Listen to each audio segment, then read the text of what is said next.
ಜ್ಞಾನವಿಕಾಸ YouTube ವಾಹಿನಿಯ ಸಮಸ್ತ ವೀಕ್ಷಕರಿಗೂ ನಮಸ್ಕಾರ. ವೀಕ್ಷಕರೇ, ಈ ದಿನದ ಜ್ಞಾನದ ಜಗಲಿ ಸಂಚಿಕೆಯಲ್ಲಿ ಪಾಪದ ಹೊಣೆ ಯಾರದ್ದು ಎನ್ನುವ ಕಥೆಯನ್ನ ನಾವುಗಳು ವಿಶ್ಲೇಷಿಸುವವರಿದ್ದೇವೆ.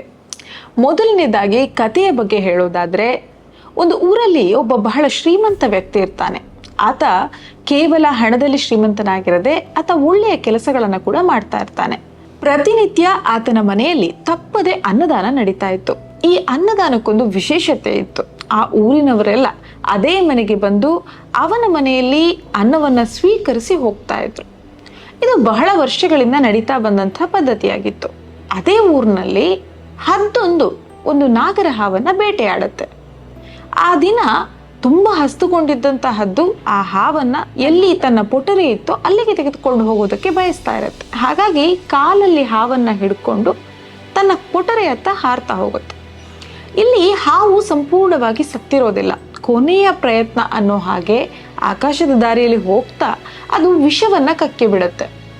ಈ ವಿಷ ನೇರವಾಗಿ ಬಂದು ಶ್ರೀಮಂತನ ಮನೆಯಲ್ಲಿ ತಯಾರಾಗ್ತಾ ಇದ್ದಂಥ ಆಹಾರದ ಹಂಡೆ ಒಳಗೆ ಬಿದ್ದು ಹೋಗುತ್ತೆ. ಈ ಸಂದರ್ಭದಲ್ಲಿ ಇದರ ಅರಿವೇ ಇಲ್ಲದಂತಹ ಮನೆಯ ಕೆಲಸದವರು ಈ ಆಹಾರವನ್ನು ಬಡಿಸಿ ಬಿಡ್ತಾರೆ.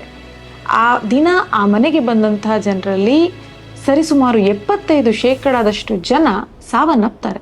ಆ ಶ್ರೀಮಂತನ ಮನೆಯಲ್ಲಿ ಆಹಾರವನ್ನು ಸೇವಿಸಿದವರೆಲ್ಲ ಸತ್ತು ಹೋದ್ರು ಅನ್ನುವಂತಹ ವಿಷಯ ಊರಲ್ಲೆಲ್ಲ ಪಸರಿಸಿ ಹೋಗುತ್ತೆ. ಇಲ್ಲಿ ಚಿತ್ರಗುಪ್ತ ಮತ್ತೆ ಯಮರಾಜನ ಆಸ್ಥಾನದಲ್ಲಿ ಒಂದಷ್ಟು ಜನ ಆ ದಿನ ಹೆಚ್ಚಾಗಿ ಸಾವನ್ನಪ್ಪಿ ಆಸ್ಥಾನಕ್ಕೆ ಬರ್ತಾರೆ.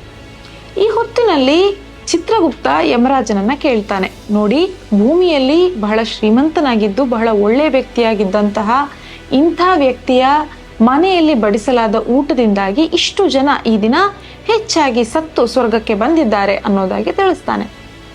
ಈ ಹೊತ್ತಿನಲ್ಲಿ ಚಿತ್ರಗುಪ್ತ ಯಮನನ್ನ ಪ್ರಶ್ನಿಸ್ತಾ ಹೋಗ್ತಾನೆ.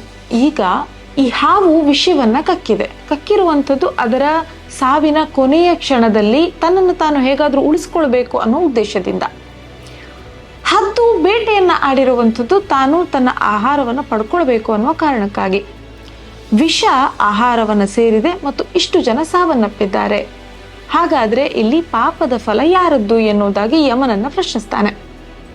ಇದೇ ಹೊತ್ತಿನಲ್ಲಿ ಭೂಮಿಯಲ್ಲಿ ಶ್ರೀಮಂತನ ಮನೆಯಲ್ಲಿ ಆ ದಿನ ನಡೆದ ಸಾವನ್ನೆಲ್ಲ ಮರೆತು ಮತ್ತೆ ಮಾರನೇ ದಿನದ ಅನ್ನದಾಸೋಹ ನಡೀತಾ ಇರುತ್ತೆ. ಒಂದಷ್ಟು ಅನ್ನವನ್ನು ತಯಾರಿಸಲಾಗಿರುತ್ತೆ, ಸಾಂಬಾರುಗಳು, ಪಲ್ಯಗಳು ತಯಾರಾಗ್ತಾ ಇರುತ್ತವೆ. ಇದೇ ಹೊತ್ತಲ್ಲಿ ಶ್ರೀಮಂತನ ಮನೆಯ ಮುಂದೆ ಒಂದು ಅರಳಿಕಟ್ಟೆ ಇರುತ್ತೆ. ಆ ಅರಳಿಕಟ್ಟೆಯಲ್ಲಿ ಒಬ್ಬ ಅಜ್ಜಿ ಕುಳಿತುಕೊಂಡು ಹೋಗಿ ಬರುವವರನ್ನ ಕರೆದು ಒಂದು ವಿಷಯ ಹೇಳ್ತಾ ಇರ್ತಾಳೆ.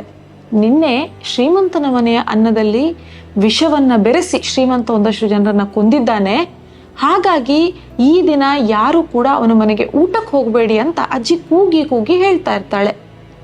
ಇದೇ ಸಂದರ್ಭ ಯಮರಾಜ ಸ್ವರ್ಗದಲ್ಲಿ ಚಿತ್ರಗುಪ್ತನಿಗೆ ಹೇಳ್ತಾನೆ, ಆಗ್ಲೇ ನೀನು ಕೇಳ್ತಾ ಇದ್ದೆ ಅಲ್ವಾ, ಯಾರ ಹೆಸರಿಗೆ ಈ ಪಾಪವನ್ನು ನಾನು ಬರಿಬೇಕು ಅಂತ. ಪಾಪವನ್ನು ಬರೆಯೋದೇ ಆದ್ರೆ ಆ ಅಜ್ಜಿಯ ಹೆಸರಿಗೆ ಬರಿ ಅನ್ನೋದಾಗಿ ಯಮರಾಜ ಹೇಳ್ತಾನೆ. ಇದು ಕಥೆಯ ಸಾರಾಂಶ. ಹಾಗಾದ್ರೆ ಈ ಕಥೆ ಏನನ್ನ ಹೇಳುತ್ತೆ? ಮುಖ್ಯವಾಗಿ ಸಾಮಾನ್ಯವಾಗಿ ನಮ್ಮ ಬದುಕಿನಲ್ಲಿ ನಮಗೆ ತಿಳಿಯದ ವಿಷಯಗಳ ಬಗ್ಗೆ ನಾವುಗಳು ಹೇಳ್ತಾ ಹೋಗ್ತೇವೆ, ನಮ್ಮ ಅಭಿಪ್ರಾಯವನ್ನು ವ್ಯಕ್ತಪಡಿಸ್ತಾ ಹೋಗ್ತೇವೆ. ಕೆಲವೊಮ್ಮೆ ಕೆಲವು ವ್ಯಕ್ತಿಗಳ ಬಗ್ಗೆ ನಮಗೆ ಯಾವುದೇ ಮಾಹಿತಿ ಇಲ್ಲ ಅನ್ನೋದಾದ್ರೂ ನಾವು ಮಾತನಾಡ್ತಾ ಹೋಗ್ತೇವೆ. ಅವರ ಬಗ್ಗೆ ನಮ್ಮ ಮನಸ್ಸಿಗೆ ಬಂದಂತಹ ವಿಷಯಗಳನ್ನು ಹಬ್ಬಿಸ್ತಾ ಹೋಗ್ತೇವೆ. ಇದರಿಂದ ಅವರ ಮನಸ್ಸಿಗೆ, ಅವರ ಬದುಕಿಗೆ ಎಂತಹ ಪ್ರಭಾವವನ್ನು ಬೀರಬಹುದು ಅನ್ನುವಂಥದ್ದು ನಮಗೆ ಲೆಕ್ಕಕ್ಕೆ ಬರೋದಿಲ್ಲ. ಇದರಿಂದಾಗಿ ನಮ್ಮ ಪಾಪದ ಕೊಡವನ್ನು ನಾವುಗಳು ತುಂಬಿಸಿಕೊಂಡು ಹೋಗ್ತಾ ಇರ್ತೇವೆ. ಕರ್ಮಫಲ ಅನ್ನುವಂಥದ್ದೊಂದು ಇದೆ ಅನ್ನೋದಾದರೆ ಬಹುಶಃ ಅದು ಇದೇ ಆಗಿರುತ್ತೆ. ಹಾಗಾಗಿ ನಮಗೆ ತಿಳಿಯದ ವಿಷಯಗಳ ಬಗ್ಗೆ ನಮಗೆಷ್ಟೇ ಕುತೂಹಲವಿದ್ರೂ ವಿಷಯಗಳನ್ನು ಪ್ರಸ್ತುತಪಡಿಸೋದು ಒಳ್ಳೆಯದಲ್ಲ. ವಿಷಯದ ಬಗ್ಗೆ ನಿಮಗೆ ಸಾಕಷ್ಟು ತಿಳಿದಿದೆ, ನೀವು ಅದರ ಬಗ್ಗೆ ಒಳ್ಳೆ ರೀತಿಯಲ್ಲಿ ಅರ್ಥ ಮಾಡ್ಕೊಂಡಿದ್ದೀರಾ ಅನ್ನೋದಾದರೆ ಆ ಬಗ್ಗೆ ಮಾತನಾಡೋದು ತಪ್ಪಲ್ಲ. ಆದರೆ ತಿಳಿಯದ ವಿಷಯದ ಬಗ್ಗೆ ವಿಷಯವನ್ನ ಪ್ರಸ್ತುತಪಡಿಸೋದಾಗಿರಬಹುದು ಅಥವಾ ಕೆಟ್ಟ ಚಾಳಿಯ ಜೊತೆಗೆ ಅದನ್ನು ಹಬ್ಬಿಸುವಂಥದ್ದಾಗಿರಬಹುದು, ಇದು ಖಂಡಿತವಾಗಿಯೂ ಉತ್ತಮ ವಿಷಯವಲ್ಲ. ಇತ್ತೀಚಿನ ದಿನದಲ್ಲಿ ಮೊಬೈಲ್ನಲ್ಲಿ ಯಾವುದೋ ಮೆಸೇಜ್ ಬಂದರೆ ನಮಗೆ ಅದರ ಸತ್ಯಾಸತ್ಯತೆಯನ್ನು ತಿಳಿದುಕೊಳ್ಳುವಷ್ಟು ಕೂಡ ಪುರುಸೊತ್ತಿರೋದಿಲ್ಲ. ಬದಲಿಗೆ ಆ ವಿಷಯವನ್ನು ಹಬ್ಬಿಸೋದರಲ್ಲಿ ನಾವು ಸಾಕಷ್ಟು ವ್ಯರ್ಥರಾಗಿರ್ತೇವೆ. ಮುಂದೊಂದು ದಿನ ಗಮನಿಸಿದಾಗ ಆ ವಿಷಯ ಸುಳ್ಳೇ ಆಗಿರಬಹುದು. ಆದರೆ ಅಲ್ಲಿ ಆದ ಪರಿಣಾಮವನ್ನು ಸರಿಪಡಿಸೋದು ನಮ್ಮಿಂದ ಸಾಧ್ಯ ಆಗೋದಿಲ್ಲ. ಹಾಗಾಗಿ ತಿಳಿಯದ ವಿಷಯಕ್ಕೆ ಮೂಗು ತೂರಿಸುವಂಥದ್ದು ಖಂಡಿತವಾಗಿಯೂ ಒಳ್ಳೆಯ ವಿಷಯ ಅಲ್ಲ ಅಂತ ಹೇಳ್ತಾ ಈ ದಿನದ ಸಂಚಿಕೆಯನ್ನು ಇಲ್ಲಿಗೆ ಕೊನೆಗೊಳಿಸ್ತಾ ಇದ್ದೇನೆ. ಇಂತಹ ಇನ್ನೊಂದು ಕಥೆಯ ಜೊತೆಗೆ ನಿಮ್ಮನ್ನು ಮತ್ತೆ ಭೇಟಿಯಾಗ್ತೇನೆ.